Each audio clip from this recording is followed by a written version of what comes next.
evening. Welcome to Hornets Sports Buzz, episode number 4 of the year. Just a quick update on the sports teams. Today's October 1st.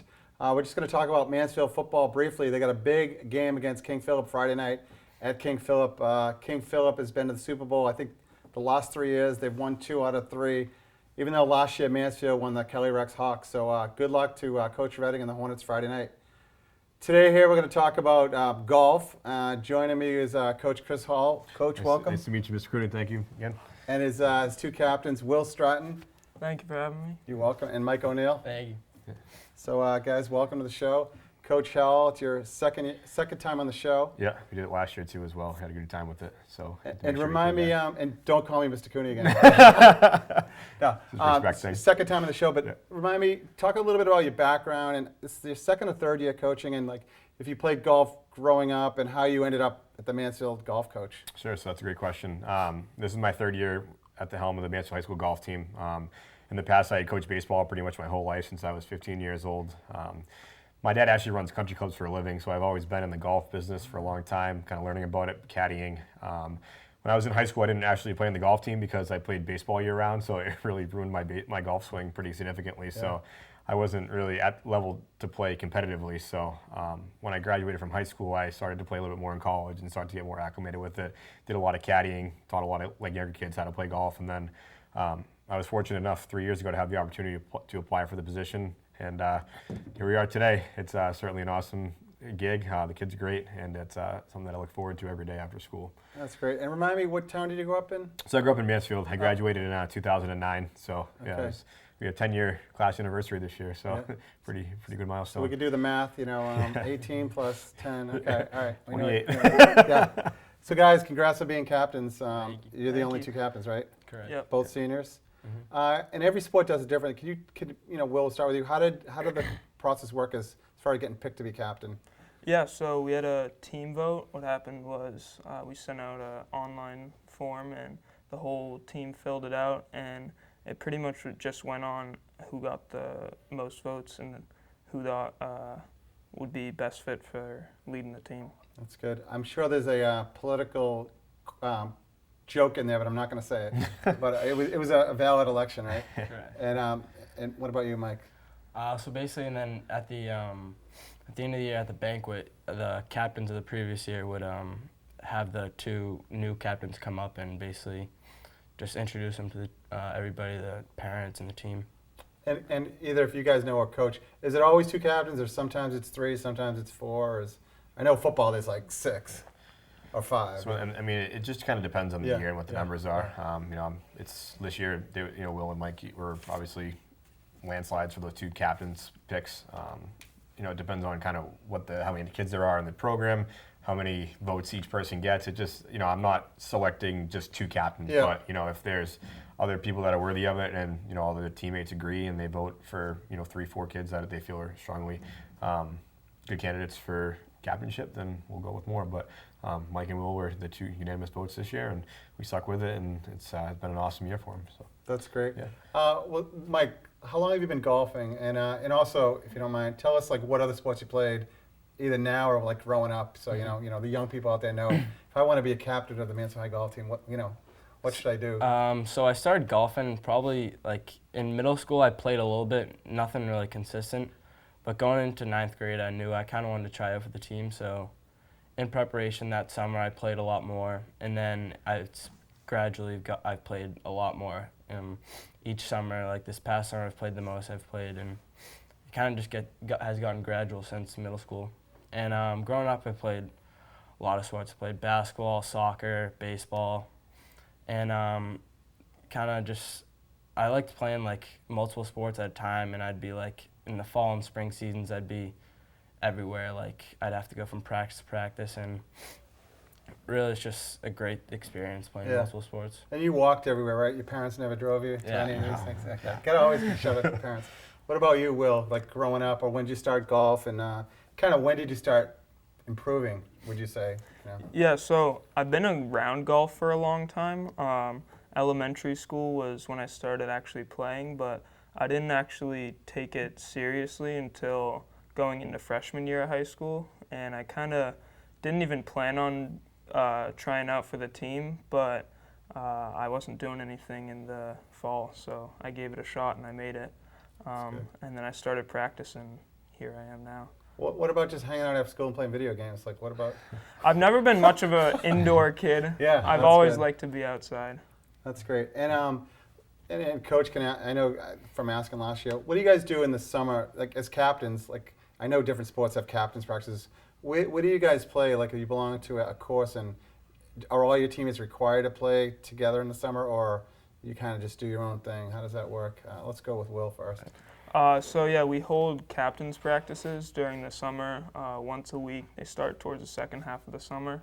They're not mandatory, but they're highly recommended for 2 reasons. 1, getting improvements, and then 2, just getting your face shown, especially if you're an incoming freshman. That's good. What about yourself? So yeah, so at Norton Country Club, most of the team's members there, and it's really up to the players how much they want to like put in. And some players will go every day to the course and during the summer, and they'll have huge improvements from the previous year. And it's basically just it's all about getting out there and playing more rounds. Mm-hmm. And not that money is money, but I mean it's a relatively good deal, right? How much is it for a junior membership? Like, do you guys know off the top of your head? Not off the top of my head.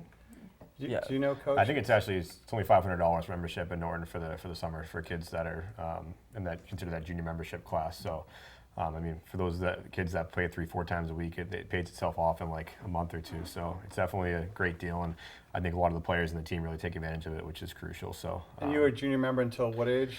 I think junior memberships go until like 18 or 19. It's like your early teenage years, and then, or I should say later on in your teenage years. And then I think once you get like the 20, 21, 22, they have like another set of memberships that they sell, and then like you have an adult membership, and it kind of goes up from there. So it's definitely a great deal, and a lot of our players certainly take advantage of it. And and that's kind of a testament to the improvements that we've seen amongst all the players in the team this year. So that's great. Yeah, it's great. Let's get into the tryouts, and again, every sport does it differently. But Coach, why don't you talk about that? How many kids? And I saw on the website. How many kids do you guys make cuts? How many? How many make the team? So we had about 28 kids try out for the team this year, which was, I think, in the last 3 years that I've coached, probably our highest number, which is great. I try to keep as many as I possibly can, but usually I try to cap it around the 20 to 24 range, just not because I want to make cuts, but a lot of times the course availability and for us to go out after school, you only have a certain amount of players in the team at once. So this year we kept 24, and we rotate like 4 guys through every day. Like sometimes they won't practice, or sometimes they go to the weight room. Okay. It just kind of depends on the situation, but. Do you have a certain number of tee times? Norton, is that your practice course? Yeah. So on practice days, we have 5 tee times, so we can carry 20 players in the course at one time. And then on match days, we just have the 8 players that are in the match, and then the 8 players in the opposing team. So we have 4 tee times. And then, during the busier times and on Friday afternoons, we try to cut it down to like 3 or 4 groups just so other members can play and things along those lines. Norton Country Club is great with us. They really are flexible, and the membership is great with our athletes. And I think that's a really good indication of who we are as a program, and who the kids are as people. So and again, none of my business really, but it never stopped me. Do they charge Mansfield High for the use of the course, or? I think we do pay a membership fee to Norton Country Club, but it's minimal, and it's certainly worth whatever price we pay for it. Because fall's less busy for them, I'm thinking. Right. Yeah. Exactly. For so sure. Why don't you guys? And again, have you made the team all 4 years, or And what's let me ask, what's your low round this year? My low round this year is a 38, I want to say. That's impressive. I think my low round's a 40. That's really good. I'm not going to talk about my low round because it's not too low. That's good. And let's Will this time. And again, I know we're going to talk about how well you guys are doing, because I don't like to give away the lead because you guys are doing very well. But talk about how many play. I think Coach said 8 play in a match. How many? Talk about the scoring system in golf for those people at home. High school is a little bit different than watching Tiger Woods on TV because it's all individual. Like, talk team scoring in golf, if you don't mind. Yeah, so 4 groups, and each group has 2 players from each team. And what they do is they pair up, 1 from each team, and then they hold each other accountable throughout the round. And then at the end of the match, when everyone comes in, you take the best 4 scores, and then whoever's lowest wins the match. When you say hold people accountable, do you mean make sure they don't cheat, or? Correct. Yeah, that's good. That's good. And Michael, let's see. usually you play 9 holes. Do you guys ever play 18 holes in a match, like in high school? No, it's always 9. Just usually because like time limit, especially. Yeah, and again, this might be for coach, but I think you have 24 kids. I think you said it, or I grabbed it from the website. And how does it work, the pecking order? I'm sure we'll talk about individuals later, but how do you determine, like, okay, I'm facing all Rames tomorrow, which I think that's right? Yeah, correct. Okay, That's good. see, I did a little just. Exciting. That's good. But how do you just, your top 2 or 3 might be obvious, might not, but how do you determine who's 7, 8, 9, 10, who's going to be in a certain match? Right.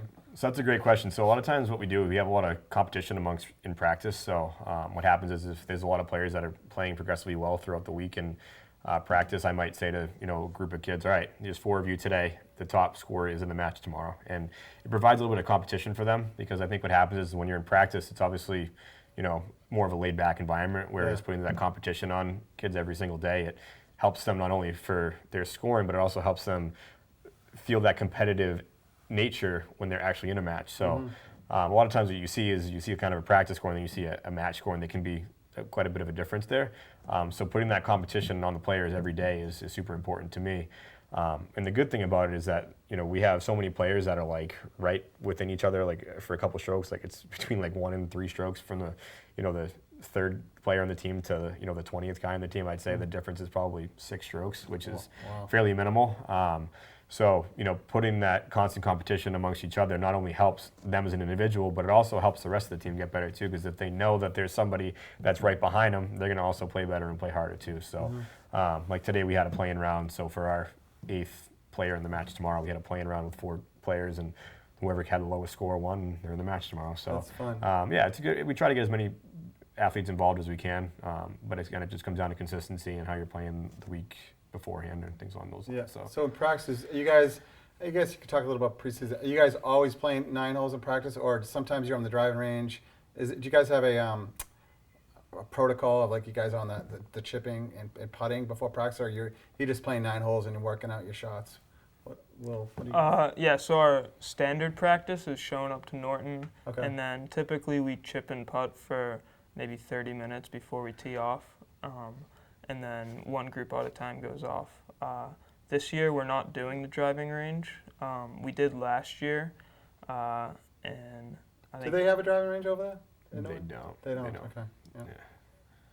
So we actually were at the Norton driving range last year, which is up kind of near 495, and they closed down this year. So Oh yeah. yeah, we decided to. That's too bad. We picked up something else that's more fun on Saturday morning. So I'll let them tell you all about that. Yeah, well, So, that's a good segue. On Saturday mornings we do yoga. Oh, that's great. Yeah, so in previous years there's been players have like back injuries when you get like further on in the season. It's almost like a toll on the body. So basically the yoga is just kind of keep players healthy. Do you go to Fit Factory, or?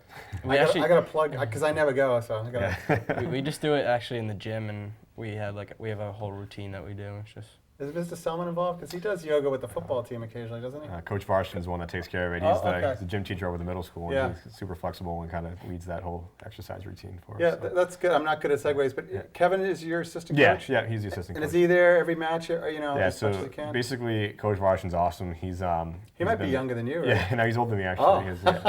Don't tell anyone that No. though. He doesn't want anyone to know. But He looks young, too. yeah. So he basically, what happens when we have away matches, Coach Varshan stays back with the rest of the kids Okay. at Norton Country Club when they tee off, and then when we have home practices, Coach Varshan is there to help out a lot of the kids that are they might be struggling with some aspects of their game. And then when we have home matches, Coach Varshan takes the rest of the team to the weight room at Mansfield, which is one of his favorite places in the world, actually. So definitely makes him happy and gets the kids stronger and better. So it's a good opportunity for everybody. Yeah. Sure. Do you think the yoga has helped you? You guys, you're noticing less injuries with yourself or the teammates? And so you're not swinging a golf club on Saturday, right? Unless. Well, like some players will go after like yoga, Yeah. depending on like the week. Just Yeah. play 9 holes at Norton. Yeah, that's great. So let's get into the season. That's why we're here. It's all about wins and losses, man. So just kidding. It is. So you're 9-1 coach, Correct. Is that right? Yep. You got a match tomorrow, and why don't you tell us about the loss? I like to focus on the negative. Just kidding. Who did you lose to, and then tell us if you played them again. So I wasn't in the match. Oh, that we that's lost. good. Wasn't your fault. Team effort. But Franklin High School It was an away match, I think, Yeah. right? Yeah. Actually, why don't you talk about Yeah, so it was an away match at Franklin Country Club, which is a very difficult course, and it's almost like they had a huge advantage because they play them more often. But I'm not going to blame it on that, of course. No. Oh, we take excuses here. And yeah, so we actually played them previously earlier on at home, and we beat them. So we're 1-1, and we were previously tied in the Hawk, but they lost today. So That's good. That's breaking news. You know, those of you still just getting home from work. Yeah. Thank you, KP. So it puts a lot of pressure on you guys. That's Yeah. good. So that's impressive. And I think that match, Coach said off the year, and Will, let me ask you this. Do you find, you guys play Norton all the time in the summer, but do you find away courses or, do you have time before the match to to take the golf cart and ride around the course, or how does that work? So it's definitely a little bit more challenging playing at away courses, but one of the things that's been helpful this year is Coach will send us flyovers of the course that we're playing at. Wow, you guys are high tech. So we can actually see the 9 holes that we're going to be playing and can figure out what we want to do. That's great. And you can't use, I don't know, the equipment where, if you're playing with your buddies, you can say it's 115 yards to the pin. Can you use those in matches? So you just can't use really any electronic devices. So they have like the range finders that they use, and then some kids will use like a little watch that has a GPS on it, which is fine. They're allowed to. Okay. Yeah, it's golf's one of those things where there's a lot of like etiquette things that happen throughout the match that coaches kind of agree on or disagree on throughout the day. But for the most part, we just kind of, if we have a question about things, we'll discuss it as a coaching staff, and we'll come up with a ruling that we think makes the most sense for everybody. The course professionals have the ultimate say, but if it's a small situation, like I know we had one this year where one of our players hit the ball in a hazard, and there's all sorts of new rules for 2019. So he was trying to figure out if he could hit out of it or if he had to pull it back or what the situation was. And typically you can't use cell phones on the course, but we had agreed before the match that if there's a ruling like that, then you can call one of the coaches and we can talk it over and figure it out. So it usually works out pretty well. So we haven't really had any issues amongst like the other coaches about any rulings or anything. But it's a very cordial sport, and you kind of have to do things on the fly, which makes it fun for sure. Yeah. So. And I know I asked you last, but what's your favorite course that you've played at, like either this year or in the past few years, like besides Norton? What do you like playing? So the nicest, I would have to say it's Franklin. Yeah. It's also one of the more difficult courses out there, but the way it's kept, it's beautiful. Is it? Yeah. What about you, Will? Mine would be Cape Club of Sharon. They have a very nice course. Cape Club of Sharon? Oh, is that private? It's formerly Spring Valley Country Oh, Club. yeah, okay, Yeah, they changed the name over it recently. So. I'm not invited to either one of those. So that's cool. Yeah. So then you guys have had a lot of success. You lost to Franklin, and you've beat some teams pretty good. So I'm trying to do my math, but if you guys shoot better than 160, that's 4 golfers, an average of 40. That's pretty good in almost every match, except for a couple. It's pretty good. So let's talk individually. Maybe Coach here. Here's my one joke. I know there's twins on your team. Do you see the difference between the two of them? You like that? It's so. Oh, that was a good one. I know right on my head for a That second. took me 20 minutes to write that. That was good. So we have Brian and Jason Steele. They're both 2 phenomenal golfers. You're gonna laugh later. To be honest with you, I've coached them for 3 years and I still can't tell them apart. So what I try to look at is their golf clubs, because Brian's a lefty, Jason's a righty, so I can kind of tell who's who by that. I'm starting to get better with it this year, a little bit, but. They're 2 of the most competitive players I've ever seen in my entire life. One of them used to play football, right? Yeah, so Jason used to play quarterback for the football team as a freshman, and then he decided he wanted to play golf next year, which was a blessing for all of us. Yeah. Sorry, Coach Redding. It was he's an unbelievable golfer. He's probably our number 1 this year. I mean, if you see him swing a club, I mean, he hits his driver better than anyone. He's the lefty? He's a righty. Okay, Brian's he's the lefty. Okay. Jason hits his driver better than anyone I've ever seen in my entire life. I mean, there's shots that he takes, and I'm like, he could literally be on the tour with that swing. Wow. And Jason's kind of the same way. They both are there every single day. And then Ryan Dow's kind of been in that 1 or 2 range all year. There's another kid who basically if I go to Norton Country Club on a Tuesday at 3 o'clock, Ryan's there, and it's not even a joke. Like, he will be there. And he super competitive, works really hard. He wants it more than anything. He certainly carried us in some big time matches this year, as have Will, and we have 3 other players that have been fairly consistent with their matches. Joe Gormley, Nate Moriel, Ava Haggis, And I mean, I could name literally 14 players on our team that could be in a match in any given day. You know, Yeah. Will's another one. Yeah. Yeah. The ones you just mentioned, the C brothers and Yeah. Ava, are they juniors or? Yeah. So you only because it's all about next Yeah. year. You guys, Yeah. Right. just kidding. So we have a very strong junior Yeah. class, and then Mikey and Will obviously kind of top out the senior class. Yeah. We have a couple sophomores that are coming up who are very good as well too, and then a few freshmen that are kind of working their way up as well. Yeah. But I know we talked about it kind of at the beginning of the year, but I think the amount of improvements that we've seen from the team from last year to this year is like astronomical. We had a couple players last year who tried out and were shooting like a 50 to 51 consistently last year, and then they came to tryouts this year and shot in like 38 to 39 range, which a 10 to 12 stroke difference in 1 year's time is pretty incredible. So. It's just that constant competition, and every single athlete on the team kind of feeds off that, and they know what the expectations are. They know what they need to do to get into matches, and they continue to work hard for that. And that's what makes the program so successful, is the fact that these athletes are out there working every day and really trying their best, and good things are happening. That's great. Yeah. And I think golf is lost its, the old days used to be kind of a rich man's sport a long time ago when I was, little. But now I think it's taken on, and I always say this, Mansfield High, it's tough to make any sport, baseball, golf, football, soccer. So is it an easy decision for you? Like, do you have a passion for the game, Mike? Do you see like college beyond? Or you could play with your dad, right? You can play with your uncles. So yeah. I definitely want to like continue playing, just like more like for fun. Just like it's a great sport growing up because you meet people and you just get connections from the sport. And I actually work as a caddy in the summer, which is just great being around the game. Which course you caddy at? TBC. Oh yeah, Evan Ames is over there. Yep. Yeah. No. Correct. And so that's my segue, and we'll get back to you. But what are your college plans next year, Will? Or not necessarily college. What are your plans after high school? So yeah, definitely I'm looking at colleges right now. But about the golf thing, I think, it's a sport that I originally started playing because it's one that you can play throughout your entire life. And I don't think you touched upon it, but you're in the wrestling team, right? Correct. And you're in the varsity. You were in matches last year, right? Yeah. We had Coach DeSantis. Is that his name? Mark? DeSanto, yeah. Yeah. So the wrestling team, not to take any time away from golf, it's an extremely successful year. So I wanted to ask you, like golf and wrestling, I think they couldn't be more different. So how do you? I mean, in the wrestling matches, you're kind of you want to rip their head off, right? And Coach, is he like that on the golf? Golf course? No, Will channels it very well on the golf course. That's but impressive. But I think that's what makes Will such a great captain, is the fact that he's a multi-sport athlete. He knows what it takes to be a leader of a team. He has the ability to compete in all sorts of different sports and has the ability to lead a group of players to be so successful. And if you look at some of the accolades of the teams that he's been on, the golf team and the wrestling team, and I know he played lacrosse for a little bit.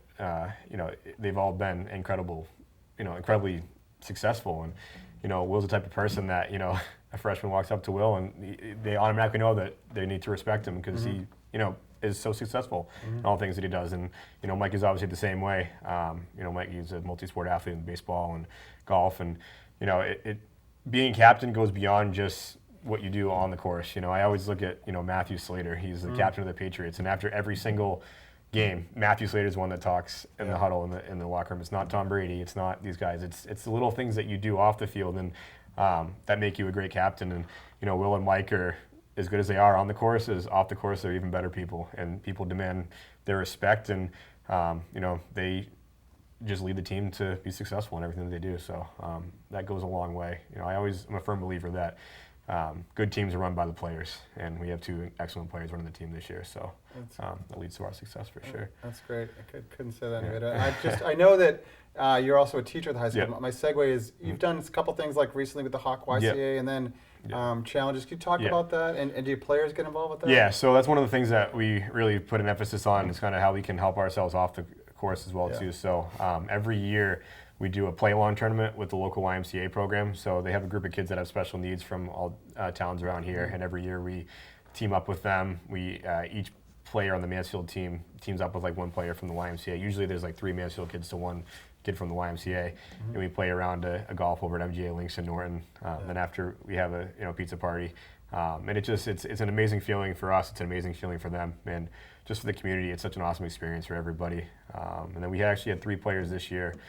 Nate Moriel, Jason and Brian C. both actually played in the Special Olympics golf tournament with 3 players from the YMCA program. So they actually stayed overnight up in kind of more the northwestern part of the state, and they played a whole tournament over there. So it was a great experience for everybody around. And we try to do little things like that throughout the year to gain some exposure and to help out kids with special needs. That is great. That's definitely the most important thing. Just a couple more questions, guys, and you can go do your homework. But and if you don't know, but I know you have all your matches, and the golf season ends a little bit quickly because it gets darker and like mid-October, and hopefully things will go well. But what happens after the dual matches, Mike? What happens like postseason in golf?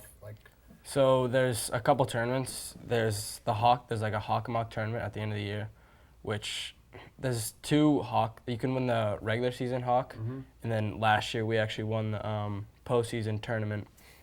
And you just have a certain number of players playing it, and then there's what's the So next there's one? 6 players that play in the Hawk tournament, and then after that's a South sectional tournament where actually there's 3 players that play in the Hawk tournament, and then 6 go to the South sectional tournament.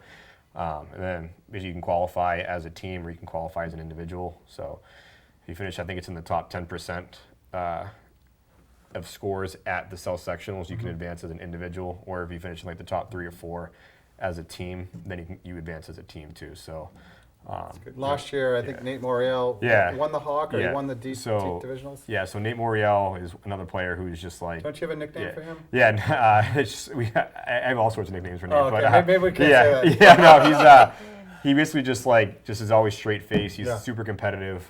Has one of the best short games I've ever seen, ever coached.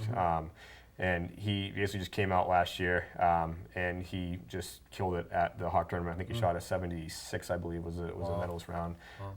So he won the individual tournament for us, and he's just another one of those kids that you just love having to be a part of the team because you just know that he's just going to go out there, he's going to compete, and he loves it, and he love having him on the team. So hopefully we can defend our title this year again. Yeah. Tournament. Well, good luck, guys. I could talk all day about golf. My final question, Will, is. Do you ever use Coach Hall as a swing coach, or do you take his advice and do the opposite, or what? No, I mean, I haven't really gotten much swing advice. Yeah. We did a little bit. A different style, yeah, right? when we were going to the range more, he would go up and down and help people. But pretty much players are. He's letting us do our thing this year. That's great. I think one of the things that I kind of focus a lot on as a golf coach is more the mental side of things, like how we can adjust and. The season's so short that last year when you're trying to make a huge mechanical adjustment during the season, it actually kind of messes up the players a lot more. So a lot of times what I'll do is just kind of focus more on the mental aspect of things and how to, manage the course, and because you don't have enough time in the season to sit there and be like, all right, you need to do this, you need to do that, and then you start getting in their head, and then they start to having a couple tough matches. So we kind of ixnayed that this year, and I kind of let them do their thing, and then if I kind of drive around, I'm seeing some things about course management or just like little things that we can adjust. I'll really put a big emphasis on that. So that's great. It seems to work out pretty well this year. Yeah. So I do have one more question for you, Mike. So and if Coach Hall can answer this, but like in matches, is there a certain team that you like to play with? Not excluding anybody. In other words, not necessarily like your best friend, but somebody you feel comfortable playing that or do you don't really care who you paired up with? I don't have a preference. Yeah. Really doesn't matter to me. That's a good answer. Yeah. So I guess for strategy, say you're going against Franklin, and just do you always put your number 1 and 2 together, or do you sometimes separate the C brothers? Or, not saying the number 1 and 2 are. It's actually really funny you mentioned so they that. don't snap their club. I tend to match them up personality-wise, who I think fits personality. I actually, it's funny you mentioned that. We played Taunton the other day, and there was a threat of rain coming in. Yeah. So what happens in that situation is that if you just have to have 2 groups finish. Okay. So in that situation, basically what I did was I just put who historically throughout the year have been our top 4 scorers in the first 2 groups.